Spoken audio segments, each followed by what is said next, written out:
Captain Ashok खरातच्या संदर्भामध्ये आता कारवाई सगळी सुरू झालेली आहे आणि मला वाटतं पहिला गुन्हा तर शिर्डीमध्येच दाखल झाला होता आणि दाखल झाल्यानंतर मग त्याची मला पूर्वकल्पना होतीच आहे.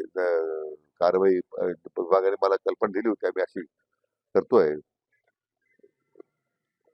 परंतु अशा प्रकारच्या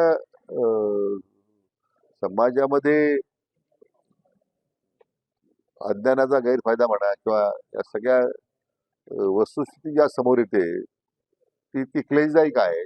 मला वाटतं त्यातून अशा लोकांच्यामुळे सामाजिक व्यवस्था जी आहे ती तर बिघडतेच आहे. परंतु धर्माचा आधार घेऊन जे शोषण समाजाचं होतं ते मात्र निश्चितपणे अतिशय क्लेशदायक आहे. त्यांच्या ह्या सगळ्या भानगडी ज्या झालेल्या आहेत त्याचा तर मी तर निषेधच करतोय. आता सुदैवानं माननीय मुख्यमंत्र्यांच्याकडे मागणी केल्यानंतर SIT स्थापन झालेली आहे. आमच्या एक IPS अधिकारी सातपुते मॅडम त्यांची आता त्या ठिकाणी नेमणूक झालेली आहे.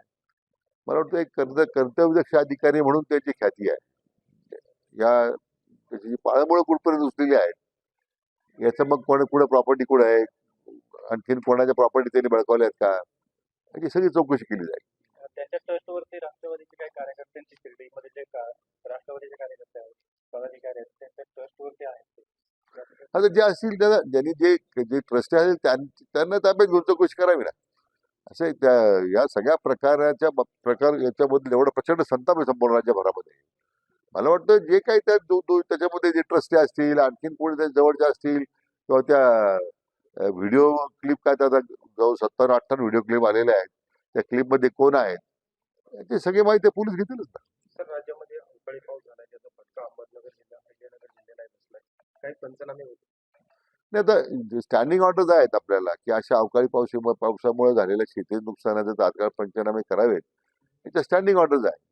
त्यामुळे मला वाटतं मी सगळ्या आज मी जिल्हाधिकाऱ्यांना मी सूचना दिलेल्या आहेत की कुठेही शेतकरी मदतीपासून वंचित राहणार नाही या दृष्टीने 100% ज्या भागात अशा वादळामुळे झालेले पिकाचे नुकसान आहे त्याचे पंचनामे झाले पाहिजे.